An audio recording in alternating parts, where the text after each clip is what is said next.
Recovery of an old emotion.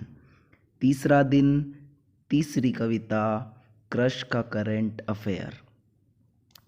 दोस्तों, मेरा गला बैठा हुआ है, 2-3 दिन से बैठे गले के साथ ही आपको सुना रहा हूँ। ये भी सुन लीजिए, मैं एक्सेप्ट कर रहा हूँ, आप जज कीजिए। सुनिए ध्यान से। नहीं मालूम किसी को कि ये इश्क भला क्या है, सिवाय गमों के मोहब्बत में मिला क्या है। रोज बदल जाता है इश्क का अंदाज़ बयां, ये आया और वो गया के सिवा ये बता कि नया क्या है। अब देखो न, कल ही का वाकया है। यूं ही टहलने के हिसाब से मैं ज़रा बाजार तक गया था। आदतन मैं रास्ते के पत्थरों को पैरों से ठुकराते हुए जा रहा था। पता नहीं दिमाग में क्या चल रहा था, मगर इतना तो तय है कि मैं मुस्कुराते हुए जा रहा था। तभी कहीं से एक आवाज़ आई, किसी ने मेरा नाम पुकारा।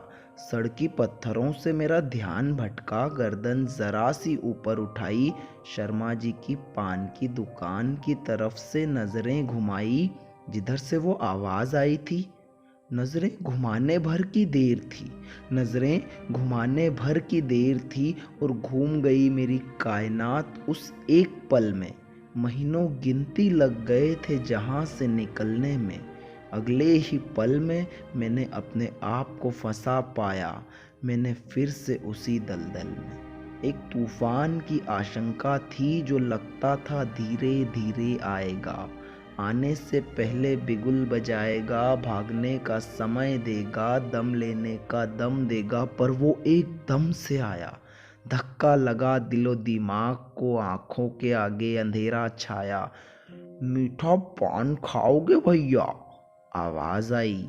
रास्ते पर से ध्यान हटाया ही मैंने इसलिए था, चेहरा घुमाया ही मैंने इसलिए था, क्योंकि किसी लड़के ने आवाज लगाई थी।